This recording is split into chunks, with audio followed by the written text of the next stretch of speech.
दोस्तों, क्या आप जानते हैं धन की देवी लक्ष्मी हमेशा चंचल रहती हैं।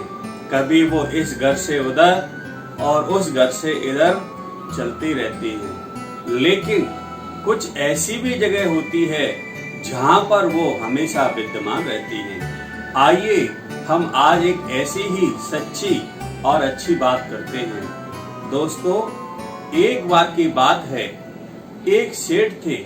वह बहुत ही धर्मात्मा थे। हमेशा भगवान की कथा करना, सत्संग में जाना, गरीब लोगों को भोजन कराना, साधु संतों को भोजन कराना, इस प्रकार के क्रियाकलाप हमेशा करते रहते थे। उनके परिवार के लोग भी धार्मिक रुचि रखते थे। हमेशा धार्मिक कार्यक्रमों में बढ़ चढ़कर हिस्सा लेते थे। एक बार रात्रि का समय था। सेठ जी बाहर सो रहे थे। सोते समय उनको यह एहसास हुआ कि कोई उनके घर से बाहर निकलकर जा रहा है। सेठ जी ने पूछा, आप कौन हो? आप मेरे घर से क्यों जा रही हो? आप कब मेरे घर में आई थी और क्यों अब मेरे घर से जा रही हो? तो उन्होंने कहा, हे सेठ, मैं लक्ष्मी हूँ। मैंने तुम्हारे घर में बहुत दिनों तक निवास किया है। अब मेरा यहाँ से जाने का समय हो गया है। मैं तुम्हारी सेवा भाव से बहुत प्रसन्न हूँ। तुम मुझसे कोई वरदान मांगो। सेठ जी ने कहा कि हे माता रानी, आप वैभव लक्ष्मी हैं, आप धन लक्ष्मी हैं। यदि आप जाना चाहती हैं तो आप जो मुझे वरदान दे रही हैं, मेरी 4 बहुएं और बेटे हैं। पहले उनसे मुझे सलाह मशवरा कर लेने दो, उसके बाद मैं आपसे वरदान मांगूंगा। लक्ष्मी माता ने कहा, ठीक है, आप सलाह मशवरा कर लो, मैं कल फिर आऊंगी। सुबह होने के बाद सेठ जी ने अपने परिवार को रात्रि के बारे में सारी घटना सुनाई। परिवार के लोग जब उनसे बात कर रहे थे, परिवार के लोगों ने जब उनकी बात सुनी तो कोई कह रहा था उनसे बहुत सारा धन मांग लो, कोई कह रहा था हीरे जवाहरात मांग लो, कोई कुछ कह रहा था।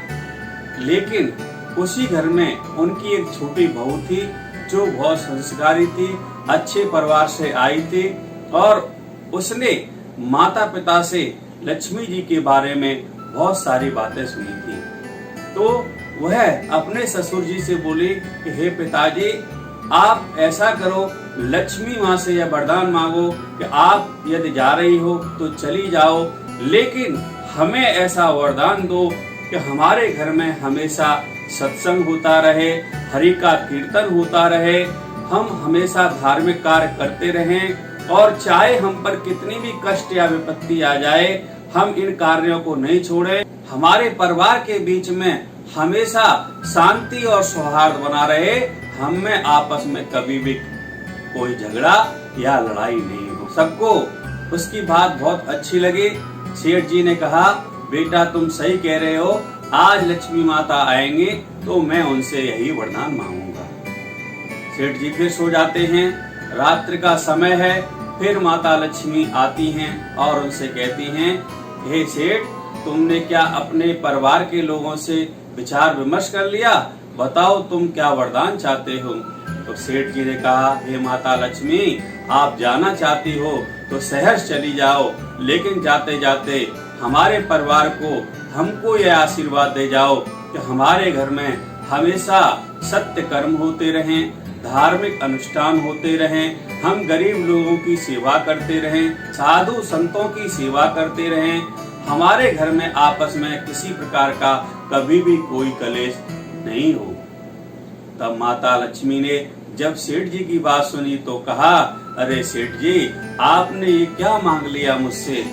मैं तो आपको बहुत सारा धन देने वाली थी, बहुत सारे आपको मन चाहे वर दे सकती थी, लेकिन आपने तो इतना सब कुछ मांग लिया। अभी भी चाहो तो दूसरा वरदान मांग सकते हो। तो सेठ जी ने कहा, नहीं माता रानी, मुझे तो यही वरदान चाहिए। तो माता रानी बोली, ठीक है, अब तो तुमने बहुत अच्छा वरदान मांग लिया है, क्योंकि जहाँ पर हरि का कीर्तन होता है, जहाँ पर साधु संतों की सेवा होती है, जहाँ पर संकीर्तन होता है वहाँ पर तो हरि का निवास होता है, और मैं तो हरि के चरणों की दासी हूँ। जहाँ हरि होंगे वहाँ तो मुझे रहना ही पड़ेगा। इसका अर्थ यह है कि मैं अब तुम्हारे घर को छोड़कर नहीं जा सकती। तो दोस्तों, हम अपने बुद्धि से, हम अपने विवेक से, अपने परिवार में शांति, सौहार्द, भगवान का भजन करके, गरीब लोगों की सेवा करके माता लक्ष्मी को प्रसन्न कर सकते हैं और सदा सदा के लिए अपने घर में उनका निवास कर सकते हैं। क्योंकि किसी ने कहा है कि धन भगवान नहीं है, लेकिन दोस्तों आज के समय में भगवान से कम भी नहीं है। आज कोई भी कार्य बिना धन के नहीं होता है, क्योंकि आज व्यक्ति की इंसानियत नहीं देखी जाती है, उसका कर्म नहीं देखा जाता है, आज उसकी हैसियत, आज उसका रुतबा उसके पैसों से देखा जाता है। इसलिए दोस्तों, अपने घर में प्रेम का सामंजस्य बैठा के अच्छे कर्म करके माँ लक्ष्मी का घर में निवास कराएं, खुश रहें, समृद्धशाली रहें। दोस्तों, आपको हमारा यह वीडियो कैसा लगा कमेंट्स बॉक्स में अपनी राय हमें जरूर दें। और हाँ दोस्तों, हमसे जुड़े रहने के लिए हमारे YouTube चैनल मोटिवेटर सिकरवार को सब्सक्राइब करना ना भूलें। जय हिंद दोस्तों।